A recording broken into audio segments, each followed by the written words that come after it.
Hello everyone students, हम discuss करेंगे UPSC mains 2025 के ऐसे पेपर के बारे में। आप देखिए कि प्रीवियस ईयर्स के अंदर में आपने ऑब्जर्व किया होगा कि जब भी मेंस के एग्जामिनेशंस कंडक्ट हुआ करते हैं, जो फर्स्ट पेपर है वो ऐसे का होता है। ऐसे का पेपर सिर्फ आपका जो नॉलेज है उसका टेस्टिंग नहीं करता है, आपका जो पर्सनैलिटी है उसको भी ये एग्जामिन करता है, क्योंकि काफ़ी ब्रॉड बेस के अंदर में आपको एक टॉपिक दिया जाता है। उस टॉपिक को आपको चूज करते हुए 1000 से लेकर 1200 वर्ड्स तक में अपने ऐसे को कंक्लूड किया जाता है आपके द्वारा, जिसके अंदर में आप देखिए कि आपका जो स्टेट ऑफ माइंड किस तरीके से है, कैसे वो टॉपिक है उसके इनविजिबल एरिया को भी आप एग्जामिन करते हो, उसको भी आप अंडरस्टैंड करते हो। और समय के साथ में आपने ये भी ऑब्जर्व किया होगा कि ऐसे के पेपर के अंदर में जो फिलोसफिकल पार्ट है या जो फिलोसफिकल जो टॉपिक्स हैं वो इंक्रीज हुए हैं। प्रीवियस ईयर्स के अंदर में या अर्लियर ईयर्स के अंदर में जो टॉपिक्स हुआ करते थे ऐसे पेपर के अंदर में, वो काफ़ी सारे जर्नलिस्टिक टॉपिक्स हुआ करते थे। जर्नलिस्टिक टॉपिक्स किस तरीके से, कोई सोशल इशू बेस यहाँ पे टॉपिक है, सोशल इशू बेस है, वुमेन के जो इश्यूज हैं उसके रिगार्डिंग में कोई टॉपिक आपसे पूछ लिया गया, एग्रीकल्चर का जो प्रॉब्लम है उसके रिगार्डिंग में आपसे जो सवाल है वो यहाँ पे पूछ लिए गए। या आप देखिए कि साइंस एंड टेक्नोलॉजी है, कंजर्वेशन के रिगार्डिंग में, इन्वायरमेंटल कंजर्वेशन के रिगार्डिंग में, ज्योग्राफी के रिगार्डिंग में आपसे सवाल पूछे जाते थे। प्रेजेंट समय में जो क्वेश्चंस हैं वो किस तरीके से हुआ करते हैं, क्योंकि हमारे जो डिप्लोमेटिक डोमेन है उसके अंदर भी हमें इसी तरीके के जो ब्यूरोक्रेट्स हैं उनका रिक्वायरमेंट है। इंडिया को जो डेवलप्ड इंडिया का स्टेटस है उसको अचीव करना है, तो ब्यूरोक्रेटिक डोमेन है उसका भी आप देखिए कि एक्सपेंड होना चाहिए, उसको भी न्यू आइडियाज़ हैं, न्यू पर्सपेक्टिव है उसके ऐड होने का ज़रूरत है। प्रेजेंट समय में जो आपके क्वेश्चंस होते हैं वो फिलोसफिकल बेस हुआ करते हैं, जिसमें आपको जो लाइफ लेसन है, जो लाइफ को डीलिंग के रिगार्डिंग में जो लेसन है उसके ऊपर में काफ़ी सारे क्वेश्चंस पूछे जाएंगे। कैसे आपको लिविंग जो कंडीशंस हैं, लिविंग सिचुएशंस है उसको यहाँ पे डील करना है। फिर आप देखिए आपसे काफ़ी सारे ऐसे क्वेश्चन रहेंगे जो वैल्यू बेस हुआ करते हैं, कि ऑनेस्टी है उसका मीनिंग क्या है, या ऑनेस्टी के रिगार्डिंग में कोई कोटेशन आपको दे दिया गया, मोरलिटी के रिगार्डिंग में कोई कोटेशन आपको दे दिया गया, इंटीग्रिटी के पर्सपेक्टिव से, विजडम के रिगार्डिंग में जो क्वेश्चन है वो आपसे पूछ लिया गया। कभी कभी आपसे सवाल इस तरीके से रहेंगे, तो फर्स्ट आप देखिए कि आपसे क्वेश्चन होते हैं वो लाइफ के रिगार्डिंग में हुआ करते हैं। सेकंड आपसे जो क्वेश्चंस पूछे जाते हैं वो वैल्यू बेस भी होते हैं, वैल्यू बेस्ड क्वेश्चंस में आप इंक्लूड कर सकते हो। विजडम के रिगार्डिंग में क्वेश्चन है, ऑनेस्टी के पर्सपेक्टिव से कोई क्वेश्चन हो गया, ऑनेस्टी है। ऑनेस्टी के अलावा आप देखिए कि इंटीग्रिटी है, मोरलिटी है, मोरलिटी है। मोरलिटी के अलावा अगर हम बात करें तो आपको लाइफ को बैलेंस करने के रिगार्डिंग में भी काफ़ी सारे क्वेश्चंस मिलेंगे। अगर आप प्रीवियस ईयर्स को एग्जामिन करोगे, ये फिलोसफिकल बेस जो क्वेश्चंस हैं उसके रिगार्डिंग में, लाइफ को बैलेंस करते हुए कि लाइफ का जो मीनिंग है वो क्या है, लाइफ को अगर आपको जो हैप्पीनेस है उसको अचीव करना है तो किस तरीके से आप अचीव कर सकते हो, इसमें कोई आपको कोटेशन है वो दे दिया जाएगा। मध्यम मार्ग आपको फॉलो करना है, तो इस तरीके से भी कोई क्वेश्चन होते हैं। या जो प्रेजेंट जो कंटेम्प्रेरी टॉपिक्स हैं उसके रिगार्डिंग में कोई सवाल आपसे पूछे जाते हैं ऐसे के पेपर के अंदर में, तो आप देखिए कि अगर हम इस साल के ही पेपर के बारे में बात करें तो एक क्वेश्चन आपको वॉर से रिलेटेड पूछा गया है, जिसमें एक चाइनीज़ फिलोसफर हुआ करते थे, चाइनीज एक पर्सन है, उनका एक कोटेशन है कि अगर आपको एनिमी को सबड्यू करना है, एनिमी को डिफीट करना है, तो डायरेक्टली फाइट का ज़रूरत नहीं है, एक स्ट्रेटजी के थ्रू आप उसको डिफीट है वो कर सकते हो।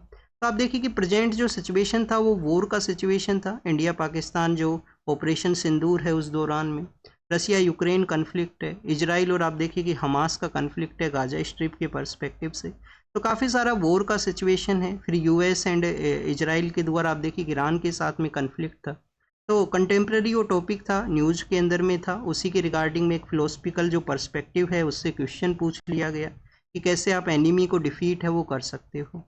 तो कुछ टॉपिक कंटेम्प्रेरी पार्ट से भी रहेंगे, फिलोसफिकल पार्ट से भी रहेंगे, और आपको उसको एग्जामिन है वो करना है। अब फर्स्ट ऑफ ऑल ये तो हमने अभी क्वेश्चन का जो टाइप है उसके बारे में देखा। 25 के अंदर में जो क्वेश्चंस पूछे गए हैं उनको एक बार हम यहाँ पे देखते हैं।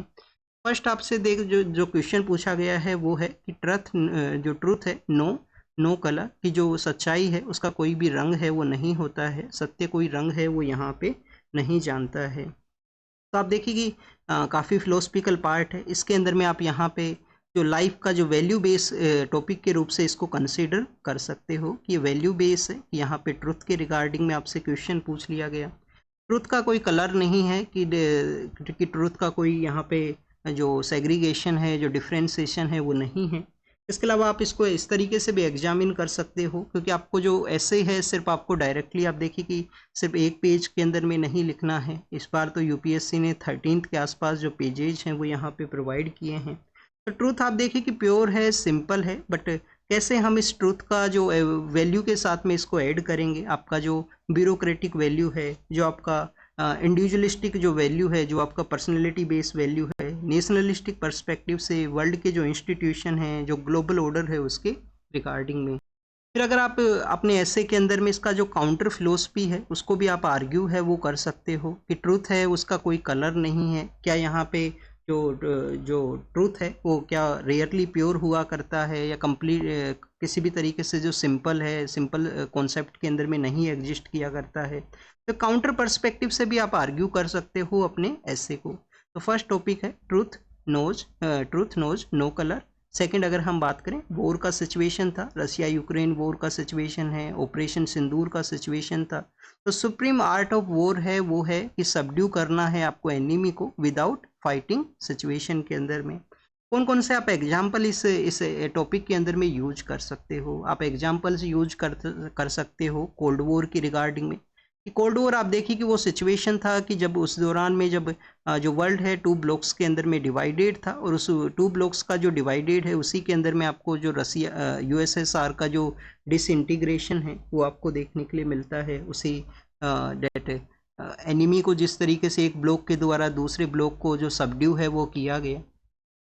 इंडिविजुअल पर्सपेक्टिव में इसको आप लाइफ को स्ट्रगल के साथ में कोरिलेट करके बता सकते हो कि आपका जो फाइट है वो किसके साथ में है, आपका जो आर्ट ऑफ वॉर है वो किसके साथ में है, खुद के साथ में ही है। खुद के साथ में आपको डे बाय डे फाइट करना है, खुद के ही बेटर जो परफॉर्मेंस, बेटर जो इम्प्रूवमेंट है उसके रिगार्डिंग में। फिर आप देखिए कि नेशनलिस्ट पर्सपेक्टिव से हमने इसको देखा। नेक्स्ट अगर हम बात करें तो आप इंडियन फिलोसफी में आप एज ए धर्मा को यहाँ पे यूज कर सकते हो कि इंडियन फिलोसफी के अंदर में जो वॉर है, जो युद्ध है, उसको एज ए धर्मा के रूप से बताया गया है कि आप ये महाभारत के थ्रू इसको कोट किया जा सकता है।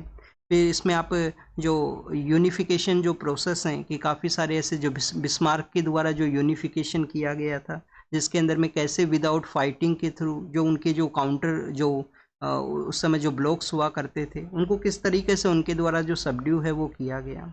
नेक्स्ट अगर हम बात करें स्टूडेंट्स, जो टॉपिक है वो है thought finds a world and creates the one also. कि दो कम्प्लीटली थॉट प्रोसेस के ऊपर में डिपेंड करता है कि जो आपका जो विचार है, विचार से ही आप देखिए कि यहाँ पे एक आइडिया बनता है, आइडिया से आप एक स्ट्रेटजी बनाते हो, और उसी के थ्रू आप जो कंप्लीट आपका जो यहाँ पे यूनिवर्स है, कंप्लीट जो थिंग्स हैं उसको यहाँ पे क्रिएट करते हो। तो थॉट का तो एक इम्पोर्टेंस है जो ऋग्वेदा के अंदर में आपने रीड किया होगा कि let the Nobel thoughts come from the all side, कि सभी साइड से जो नोबल थॉट्स हैं उनको आने दीजिए। रेनिजा का जो प्रोसेस है, जो सोशल इकोनॉमिकल जो कंडीशंस हैं या सोशल रिफॉर्म का जो कंडीशन है, उस पीरियड को आप यहाँ पे एक एग्जाम्पल के रूप से ऐड कर सकते हो कि कैसे यहाँ पे जो सोशियो कंडीशंस हैं उनको रिड्यूस करने के रिगार्डिंग में एक मूवमेंट क्रिएट होता है। वो कम्प्लीटली थॉट प्रोसेस के ऊपर ही वो डिपेंड होता था, हमारे थॉट प्रोसेस पे ही वो डिपेंड। और अगर आप इस टॉपिक को आप देखिए कि ब्रेक करोगे तो इसको आप एक बार ब्रेक कीजिए कि थॉट फाइंड्स ए वर्ल्ड, कि यहाँ पे एक थिंकिंग प्रोसेस को शो किया गया है कि जो एक थॉट है वो एक वर्ल्ड को फाइंड करता है, एक संसार अपना क्रिएट करता है, और क्रिएट्स द वन आल्सो, कि यहाँ पे जो बताया गया है कि उसको बनाता है। पहले तो ये थिंकिंग प्रोसेस है, ये क्रिएटिव प्रोसेस है। सेकेंड यहाँ पे अगर इसको आप डिकोड आपके द्वारा यहाँ पे किया जाए। सेकेंड अगर हम बात करें स्टूडेंट्स, यहाँ पे आप देखिए कि थॉट जो प्रोसेस है, जो थिंकिंग प्रोसेस है, वो क्या क्रिएट करता है, आइडिया क्रिएट करता है, एक वर्ल्ड यहाँ पे क्रिएट करने के बारे में कहा गया है। Yes, there are the some kind of challenges, कि जो क्रिएटिविटी है, जो सभी काइंड ऑफ चैलेंजेस है उसको यहाँ पे जो आप देखिए कि डील करेगा। क्रिएटिविटी अपना जो वे है उसको यहाँ पे फाइंड करेगा, क्रिएटिविटी फाइंड्स इट्स वे। आप इसको यहाँ पे इस तरीके से भी आप इसको जो एग्जामिन है वो कर सकते हो। नेक्स्ट अगर हम बात करें, नेक्स्ट जो टॉपिक है वो है फोर्थ टॉपिक, जिसमें बताया गया है कि best lesson are learn through the bitter experiences, कि जो आपके जो कड़े अनुभव हैं, आप देखिए कि आप जो एक्सपीरियंस है उसी के साथ में आप सीखते हो कि रोम जो है वो एक दिन के अंदर में नहीं बिल्ट हो सकता है, वो समय के साथ में धीरे धीरे यहाँ पे बिल्ट होगा। आप डे बाय डे आप यहाँ पे फॉल करोगे, फिर आप ग्रो करोगे, फिर आपको उठना है और उसी के साथ में आपको फाइट करना है। आप यूपीएससी जो जर्नी है उसको भी यहाँ पे इसी रूप से देख सकते हो कि जो बेस्ट लेसन है, जो आपको विक्ट्री यहाँ पे जो अचीव करना है, जो सिलेक्शन आपको लेना है, तो आप देखिए कि जो सिलेक्शन लेना है वो बिटर एक्सपीरियंस से, जो मिस्टेक्स आपका रहेगा, कोई काफ़ी बार आप कॉमन मिस्टेक्स को कैरी आउट करोगे टेस्ट के अंदर में, मेमोराइज प्रोसेस के अंदर में। तो जो बेस्ट लेसन है वो आप जो बिटर एक्सपीरियंसेस हैं उसी के थ्रू आप देखते हो। हमारी कंट्री के रिगार्डिंग में अगर हम देखें तो कभी आप देखें कि हमारा जो कंट्री है वो PL 480 नाम का जो एक एड हुआ करता था, फूड एड जो हुआ करता था, उस पर डिपेंड था। और जो बिटर एक्सपीरियंस हमारे जो पॉलिटिकल लीडर्स ने उस समय जो फेस किया, उसी के थ्रू आप देखिए कि इस समय जो सिचुएशन किस तरीके से है कि नेशनल जो फूड सिक्योरिटी एक्ट है उसके थ्रू हमारे कंट्री के द्वारा फ्री के अंदर में जो फूड है वो यहाँ पे प्रोवाइड है वो किया जाता है, या काफ़ी कम जो सब्सिडाइज रेट के अंदर में जो फूड है वो यहाँ पे प्रोवाइड होता है। तो स्टूडेंट्स वो जो एक्सपीरियंस था उसी की वजह से हमने यहाँ पे जो चेंजेज किए, एक आप एग्जांपल आप यहाँ पे ये यूज कर सकते हो। नेक्स्ट आप देखिए कि हमारा जो सिक्योरिटी के पर्सपेक्टिव से भी एग्जांपल है कि जो 26/11 का जो इंसिडेंट होता है, जिसमें हमारे यहाँ पे इंटरनल सिक्योरिटी के रिगार्डिंग में जो क्वेश्चंस रेज हुए थे, स्पेशली जो कोस्टल सिक्योरिटी के रिगार्डिंग। तो उससे पहले आप देखिए कि कोस्टल सिक्योरिटी को डील करने के रिगार्डिंग में जो प्रॉपर विंग है वो नहीं होता था। समय के साथ में जो विंग वहाँ पे डेवलप हुआ, कुछ हमारा जो नई इंस्टीट्यूशन है, नया जो एजेंसी है वो वहाँ पे क्रिएट हुआ, उसी जो लेसन्स हैं उसको हमने वहाँ पे सीखा और समय के साथ में जो सिक्योरिटी है उसको इम्प्रूव है वो किया गया। तो ये एक यहाँ पे एक्सपीरियंस के रिगार्डिंग में है। नेक्स्ट अगर हम बात करें तो ये आप देखिए कि जो सेक्शन ए है उसके अंदर में ये 4 पॉइंट्स थे जिनमें से आप कौन से ऐसे को यहाँ पे अटेम्प्ट करना चाहोगे। अगर आपने एग्ज़ाम नहीं दिया है तो बेसिकली स्टूडेंट्स आप कोशिश ये कीजिए कि आने वाले जो 2 मंथ का जो समय है दीपावली से पहले, सभी जो ऐसे हैं उनको डिफरेंट पर्सपेक्टिव से एग्जामिन करना, डिफरेंट पर्सपेक्टिव से इनको लिखिए। अगर आपका यहाँ पे ट्रुथ का जो लिखना है, ट्रुथ को आपको लिखना है कि आपका ड्यूटी, रिस्पॉन्सिबिलिटी, ऑनेस्टी के रिगार्डिंग में, और कोई कलर नहीं है, कोई बायसनेस नहीं है कि आपका ऑनेस्टी है उसका कोई बायसनेस नहीं है। ऑनेस्टी का आप देखिए कि कोई इम्पार्शलिटी नहीं है, कोई यहाँ पे आपको जेंडर पर्सपेक्टिव से उसको बायस नहीं करते हो, कोई आप यहाँ पे आप ब्यूरोक्रेट हो तो आपके लिए जो सभी जो सिटीजन हैं, सभी जो पर्सन हैं उस एरिया से, वो आप ही के आपके डोमेन के अंदर में है तो आपके लिए इक्वल हैं। किसी तरीके से आप उसको मिसट्रीट नहीं कर सकते, डिस्क्रिमिनेट है वो नहीं कर सकते। तो डिफरेंट पर्सपेक्टिव से आपको एसेज हैं वो लिखने चाहिए। राइटिंग के थ्रू ही आप देखिए कि आपका जो ऑर्गेनिक जो थिंकिंग है, जो आपका उस पार्ट की रिगार्डिंग में थिंकिंग है वो इम्प्रूव होगा। ऐसे कोई नॉलेज बेस नहीं है कि कंप्लीटली आपने इन्फॉर्मेशन को यहाँ पे गैदर कर लिया और इन्फॉर्मेशन को आप देखिए कि आपने डिलीवर कर दिया एक पेज के अंदर में और उससे आपको लगेगा कि आप ऐसे के अंदर में बेटर मार्क्स है वो सिक्योर कर सकोगे। नहीं होगा इस तरीके से। आपका समय के साथ में अपना जो थिंकिंग है उसको यहाँ पे डेवलप कीजिए। जो थिंकिंग ज़रूरी नहीं है कि वो आप यहाँ पे बुक से ही रिसीव कीजिए। आपका जो नेचुरल जो प्रोसेस है, जो नेचुरल डोमेन है उसको आपको कैरी आउट करना है। जो ऑर्गेनिक थिंकिंग है जिसमें आप कैसे अलग अलग पर्सपेक्टिव यहाँ पे यूज कर सकते हो, एक फिलोसफिकल पार्ट को कैसे डिकोड आपके द्वारा किया जा सकता है। नेक्स्ट आप देखिए कि नेक्स्ट जो टॉपिक है सेक्शन बी के अंदर में, वो टॉपिक है कि जो मडी वाटर है is the best cleared by living it alone. कि समय जो है, समय आप देखिए कि यहाँ पे समय जो एक बेटर लेसन है, समय ही के साथ में सब सीखने के लिए मिलता है। समय के साथ में जो रिजल्ट है, जो फ्रूट है वो यहाँ पे अचीव होता है। तो समय का जो इम्पोर्टेंस है, समय का इम्पोर्टेंस हमारे काफ़ी सारे जो श्लोकाज हैं उसके अंदर भी आपको मिलेगा कि धीरे धीरे रे मना धीरे सब कुछ होई, कि माली सींचे सो घड़ा ऋतु आई फल होई। कि जब यहाँ पे जो समय आएगा उसी के साथ में आप जो रिजल्ट है उसको अचीव कर पाओगे। कोई यहाँ पे बैड सिचुएशन है, कोई यहाँ पे स्ट्रगल का सिचुएशन है, उसमें समय के ऊपर में आप फेथ रखते हुए उसको छोड़ सकते हो। उस समय उसको सॉल्यूशन है या उसको अचीव करने के रिगार्डिंग है। फिर आप देखिए कि इसको अगर हम डिकोड करें तो जो मडी वाटर है कि best cleared by living it alone. तो muddy water is best cleared कि यहाँ पे एक पेशेंस को ये शो करता है, किस वैल्यू को शो करता है, पेशेंस को ये शो करता है। नेक्स्ट आप देखिए कि इसमें बताया गया है कि बाय लिविंग इट अलोन एक सॉल्यूशन को बताया गया है कि ये इसका एक ये सॉल्यूशन पार्ट है कि इसको अलोन छोड़ने से आप यहाँ पे जो पेशेंट्स को और अलोन आप देखिए कि समय देने से आप अपने जो बेटर रिजल्ट्स हैं उनको यहाँ पे गेन कर सकते हो। कि लाइफ के अंदर में आपको ऑप्टिमिस्टिक जो फेथ है उसको यहाँ पे कैरी आउट करना है, फेथ को कैरी आउट करना है, जो पॉजिटिव प्रोस्पेक्टिव है उसको यहाँ पे कैरी आउट करना है। चैलेंजेज ओवर द टाइम आपको रिसीव होंगे, ओवर द टाइम आपको चैलेंजेस रिसीव होंगे, तो पेशेंस के साथ में उनको एम्ब्रेस करना है, उनको एम्ब्रेस करना है, उनको एक्सेप्ट करना है, और समय आप देखिए कि जो बेटर रिजल्ट्स है वो यहाँ पे गेन कराएगा। तो मडी वाटर है वो best cleared by living it alone, कि आप उसको अकेला छोड़ के ही जो अच्छे रिजल्ट्स हैं वो यहाँ पे गेन कर सकते हो। काफ़ी बार बताया गया है कि जो हमारा इन्वायरमेंटल पर्सपेक्टिव से आप देखिए कि जो फॉरेस्ट का रीजनरेशन है, जो फॉरेस्ट का रीग्रोथ है, वो समय के साथ में ही होता है। इन्वायरमेंटल पर्सपेक्टिव से आप देखिए कि ओजोन जो गैस है, ओजोन का जो लेयर है उसमें जो होल है उसका आप देखिए कि जो रिकवरी है वो समय के साथ में हुआ। जो हमारे CFC जो कार्बन्स हैं उनका यूज हमने रिड्यूस किया। नेचुरल एंड इकोनॉमिकल पर्सपेक्टिव से भी आप एरियाज़ को यहाँ पे ऐड कर सकते हो कि कैसे आप उसको लीव अलोन करने के साथ में ही आप जो बेटर रिजल्ट्स हैं उसको गेन करोगे। नेक्स्ट जो टॉपिक है वो है the year teach much which the days never know. अभी हमने एक जो टॉपिक को अभी एक जो स्टेटमेंट कहा था कि जो रोम है वो एक दिन के अंदर में नहीं बिल्ट होता है। तो डेट मीन्स कि आप देखिए कि जो ईयर है समय आपको देना होगा, समय के साथ में ही आप जो बेटर लर्निंग है उसको कैरी आउट करोगे। अब देखिए कि जो भगवान बुद्ध हैं, भगवान बुद्ध ने जो एनलाइटमेंट जो होता है, ज्ञान का प्राप्ति होता है, महावीर जब घर को छोड़ते हैं तो काफ़ी लंबे समय का जो स्ट्रगल को कैरी आउट करते हैं और उसी के बाद में उनको जो डिजायर रिजल्ट्स हैं वो यहाँ पे अचीव हुए थे।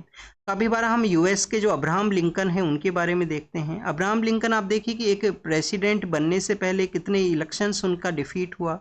लाइफ के अंदर में आप देखिए कि किस किस डोमेन के अंदर में उन्होंने स्ट्रगल है उसको फेस किया था। और जो अब्राहम लिंकन है फिर एक लास्ट के अंदर में इन सभी एक्सपीरियंसेस के साथ में एक जो विक्ट्री है वो एक पोस्ट है उसको अचीव करते हैं। तो ओवर द ईयर्स आपका जो टीचिंग प्रोसेस है, जो कंप्लीट स्ट्रगल है, फेलियर है, उसी के साथ में आप सीखते हुए एक दिन के अंदर में आप कुछ नहीं बन सकते हो। UPSC जर्नी में भी आप इसको ऑब्जर्व कीजिए। एक दिन के अंदर में आपको जो बुक्स हैं वो याद नहीं रहेंगे, एक दिन में आपको फैक्ट्स नहीं याद होंगे। फिलोसफिकल जो थिंकिंग है वो भी ओवर द ईयर्स डिस्कशन के थ्रू ही आपका इम्प्रूव होगा। एडिटोरियल्स को रीड करने से, उनको देख, उस तरीके का जो डिस्कशन डोमेन के अंदर में आपका जो फ्रेंड सर्किल है उसके डोमेन में ऐसी बातें करने से ही आपका उस तरीके का जो थिंकिंग है वो यहाँ पे डेवलप होगा। नेक्स्ट जो टॉपिक है, it is best to see life as a journey not as a destination. Destination के लिए आप यहाँ पे अपना जो स्टडी है उसको भी ना कैरी आउट कीजिए। आपका जो ये UPSC का जो स्ट्रगल जर्नी है वो ही यहाँ पे मोर इम्पोर्टेंट है। तो उसी तरीके से आप ये टॉपिक है कि it is the best to see life as a journey not as a destination, कि कंप्लीट अल्टीमेट ऑब्जेक्टिव के लिए ना जो प्रोसेस है उसी के अंदर में अपना जो एंजॉय है उसको कैरी आउट कीजिए। प्रोसेस अगर आपका एंजॉयबल रहेगा तो डेस्टिनी आपको यहाँ पे अचीव होगा, अल्टीमेट आप अपना जो डेस्टिनी है उसको यहाँ पे अचीव कर पाओगे। फिर नेक्स्ट जो टॉपिक है वो है संतोष के बारे में, जो लाइफ के लेसन के पर्सपेक्टिव से है कि जो कंटेनमेंट इज नेचुरल वेल्थ, की जो कंटेनमेंट है, जो संतोष है वो एक स्वाभाविक है, एक नेचुरल वेल्थ है। अभी नेचुरल वेल्थ क्या होता है? नेचुरल वेल्थ मीन्स कि डेट एक्सेसिबल टू ऑल, कि सभी लोगों के लिए वो एक्सेसिबल है, सभी लोगों के लिए वो इम्पोर्टेंट है, चाहे वो लग्जीरियस पर्सन हो, चाहे वेल्दीएस्ट पर्सन हो या पुअर पर्सन हो। कि जो संतोष है वो मोर इम्पोर्टेंट है, जो कंटेनमेंट है वो मोर इम्पोर्टेंट है। Luxury is the artificial poverty, अगर आप जो लग्जरी है, जो यहाँ पे विलासता है उसके लिए जाते हो तो वो आपका कृत्रिम निर्धरता है, आर्टिफिशियल पॉवर्टी है। कैसे आर्टिफिशियल पॉवर्टी है? एक मटेरियल वेल्थ को शो करता है, ये मटेरियल वेल्थ है। मटेरियल वेल्थ कैसा होता है कि जो समय के साथ में चेंज भी होता है, समय के साथ में चेंज होगा, क्विकनेस के अंदर में उनका चेंज आपको देखने के लिए मिलेगा। फिर आप देखिए कि जो मूड के साथ में कंपैरिजन उनका हुआ करता है, created by the mind set. जो लग्जरी यहाँ पे जो भी प्रोसेस है उसको माइंड सेट के साथ में क्रिएट किया गया है कि ये जो स्टेटस है ये कोई यहाँ पे प्रेशियस थिंग है, अगर आप इस स्टेटस को अचीव करते हो तो आप लग्जरी सेक्शन में बिलोंग करोगे। फिर आप देखिए कि इसका जो डिमांड है वो कभी रिड्यूस नहीं होगा, हमेशा जो कार्व है, जो यहाँ पे लालसा है वो आपको देखने के लिए मिलेगा। स्पाइरल ऑफ ट्रैप के रूप से भी आप इसको देख सकते हो कि कम्प्लीटली एक स्पाइरल है, एक ट्रैप का एक सिचुएशन है जिसमें आप कंटिन्यूस उस जो लग्जरी थिंग्स हैं उनको गेन करने का कोशिश करोगे। अल्टीमेट जो नेचुरल वेल्थ जो है, नेचुरल वेल्थ जो एक्सेसिबल टू ऑल है, एस्पायर फॉर ऑल है, लिविंग जो लाइफ का जो वैल्यूबल है उसके लिए जो इम्पोर्टेंट है वो क्या है, कंटेनमेंट है। कंटेनमेंट मीन्स सस्टेनेबल है, जो आपका मोडेस्टी है, जो मोडेस्ट थिंग्स है, जो इम्पोर्टेंट है किसी भी एक ह्यूमन बीइंग का जो वैल्यूएबल जो लाइफ है, जो वैल्यू है उसको इस्टेब्लिशमेंट के रिगार्डिंग में, पीस के इस्टेब्लिशमेंट के, या जो संतोष जो है यहाँ पे कि आपने जो अचीव किया वो आपको पीस दे, हैप्पीनेस यहाँ पे अचीव है वो करवाए। तो स्टूडेंट्स इस तरीके से जो 8 टॉपिक्स हैं वो यूपीएससी के द्वारा पूछे गए हैं। आप अगर आपने मेंस नहीं लिखा है, अगर आपने मेंस लिखा भी है और आप देखिए कि आपका मेंस के पेपर सही नहीं गए हैं, मेंस पेपर कंप्लीट होने के बाद में इस लेक्चर को आप देख रहे हो, तो आपको सभी जो टॉपिक्स हैं उनको लिखने चाहिए, बार बार उनको लिखना चाहिए। किस पर्सपेक्टिव से आप यहाँ पे ऐड कर सकते हो। अब यहाँ पे जो एसेज हैं उनको एक बार, ऐसे के जो टॉपिक हैं उनको एक बार हम जो थीम है उसके रिगार्डिंग में इनको एग्जामिन करेंगे। फर्स्ट आप देखिए कि यहाँ पे ट्रूथ के बारे में था कि ट्रूथ नो कलर, कि किसी तरीके का जो कलर है वो नहीं हुआ करता है, कि डेट मीन्स कि कोई बायसनेस नहीं है, कोई यहाँ पे प्रेजुडिस नहीं है, कोई इम्पार्शलिटी है वो नहीं है। चाहे आप ब्यूरोक्रेटिक स्ट्रक्चर में देखिए, चाहे ट्रूथ को आप ऑनेस्टी के पर्सपेक्टिव से देखिए, और डिफरेंट पर्सपेक्टिव से आप इसको देख सकते हो। जैसे कि हमारे यहाँ पे जो हमारा जो इंडियन फिलोसफिकल जो सेक्टर है उसके अंदर में सर्वे भवन्तु सुखिनः, कि सभी लोग सुखी हों, सभी यहाँ पे जो हैप्पीनेस है, पीस है, उसको अचीव करें। तो जो अल्टीमेट एक जो टारगेट दिखाया गया है, जो यहाँ पे ट्रूथ नो कलर, की कोई डिफरेंस नहीं है, अल्टीमेट ऑब्जेक्टिव सभी का यही है। और सर्वे भवन्तु सुखिनः को आप इस ऐसे में भी यूज कर सकते हो कि containment is a natural wealth, कि सभी लोगों के लिए जो नेचुरल है और सस्टेनेबल है। नेक्स्ट अगर हम बात करें तो ये जो ऐसे है वो किसके रिगार्डिंग में है, ये ऐसे है बेसिकली लाइफ वैल्यूज के बारे में है। क्या लाइफ वैल्यूज के बारे में नहीं है, ये वैल्यू बेस है। वैल्यू बेस कैसा हुआ करता है, वैल्यू बेस वो हुआ करते हैं जिसके अंदर में आप यहाँ पे ऑनेस्टी, इंटीग्रिटी, विजडम, मोरलिटी, उसको आप यहाँ पे यूज करोगे। तो वैल्यू बेस ऐसे है जो आपके कंटिन्यूस यूपीएससी पूछता है। फिर आप देखिए कि सुप्रीम आर्ट ऑफ वॉर है, जो यहाँ पे वॉर के पर्सपेक्टिव से था, तो इसको आप कंटेम्प्रेरी टॉपिक के रूप से भी आप यूज कर सकते हो, कंटेम्प्रेरी टॉपिक के रूप से आप इसको यूज कर सकते हो। फिर आप देखिए कि यहाँ पे है कि थॉट जो है और क्रिएट करता है, तो आपका ये अपॉर्चुनिटी बेस से या क्रिएटिविटी बेस से यहाँ पे टॉपिक है, क्रिएटिविटी या अपॉर्चुनिटी के बेस से, अपॉर्चुनिटी या क्रिएटिविटी के बेस पे ये टॉपिक है। और ऐसे ही आपको जो थीम बेस्ड टॉपिक है जो प्रीवियस ईयर्स के अंदर में भी मिलेंगे। फिर स्टूडेंट्स यहाँ पे best lesson are learn through the means life experience के बारे में हुआ, जिसपे मेजरली ऐसे जो बेस हुआ करते हैं, तो ये लाइफ एक्सपीरियंस के बारे में है। तो स्टूडेंट्स यहाँ पे मडी वाटर है, पेशेंस है, उसको शो किया गया है, आपका जो धैर्य है जो उसको यहाँ पे शो कर दिया गया। तो ये भी आप देखिए कि लाइफ लेसन जो लिविंग कंडीशंस है उसके बारे में है। The year teach much which the days never know, ये भी आपका जो teaching process, learning process, balance के रिगार्डिंग में यहाँ पे है कि ये भी लाइफ लेसन्स के बारे में, लाइफ वैल्यूज के बारे में। It is the best to see life as a journey not as a destination, completely life का फिलोसफी के ऊपर में बेस ऐसे उस थीम के ऊपर में। और आप देखिए कि यहाँ पे बैलेंस ऑफ लाइफ को बताया गया है कि आपको यहाँ पे जो संतोष है, जो स्वाभाविक आपका जो संपत्ति है वो क्या है, संतोष है। जो विलासता है वो आपको अचीव नहीं करना है, विलासता पार्ट हो सकता है, बट कंप्लीट जो अल्टीमेट ऑब्जेक्टिव है वो आपका कंटेनमेंट, पीस और संतोष है। तो ये किसके बारे में है, लाइफ बैलेंस को ये शो करता है, लाइफ के बैलेंस पर्सपेक्टिव से है। तो ऐसे इन थीम्स के ऊपर में हुआ करते हैं, ऐसे ही आपको एग्जामिन कीजिए। हम कल जीएस पेपर 1 के बारे में देखेंगे कि पेपर 1 में कैसे जो क्वेश्चंस आपसे पूछे जाते हैं। सभी एसेज को आप लिखिए, लिखने के बाद में आप देखिए कि इनको राइटिंग कीजिए, इनका जो आप गूगल भी कर सकते हो। और कोई ज़रूरी नहीं है कि ऐसे का जो सोर्स है वो क्या है, काफ़ी बार जो स्टूडेंट्स है वो इसके लिए भी काफ़ी कोशिश करते हैं। जैसे ये तो आप देखिए कि सुंजू का जो चाइनीज़ फिलोसफर है उनका ये कोटेशन है, इसको तो आपने रीड किया होगा। बट कोई ज़रूरी नहीं है कि सभी आप जो कोट्स हैं उनको, यहाँ पे जो फ्रेजेज हैं उनको आप एग्जामिन कर सकोगे कहाँ से उसको लिया गया है। अगर आपका एक्सपीरियंस के थ्रू आपने उसको रीड कर लिया है और उसी से क्वेश्चन आ गया, तो आप देखिए कि वो तो एक वेल पार्ट है, पॉजिटिव पार्ट है, बट कोई ज़रूरी नहीं है कि आप उसको यहाँ पे हर एक टॉपिक का जो सोर्स है उसको रीड करो। बट आपका जो अल्टीमेट ऑब्जेक्टिव क्या होना चाहिए कि कैसे आप उस टॉपिक को अंडरस्टैंड करते हो कि टॉपिक का जो डिमांड है वो क्या है। फर्स्ट, टॉपिक का डिमांड क्या है, क्या यहाँ पे क्वेश्चन पूछा गया है। नेक्स्ट आप देखिए कि डिमांड है तो उस नीड को आप कैसे यहाँ पे एग्जामिन करोगे, कैसे उसके अंदर में जो वैल्यू है उसको ऐड करोगे, कैसे उस वैल्यू को ऐड करोगे, कैसे उसके अंदर में नए जो डायमेंशन है वो आपके द्वारा ऐड किए जाएंगे।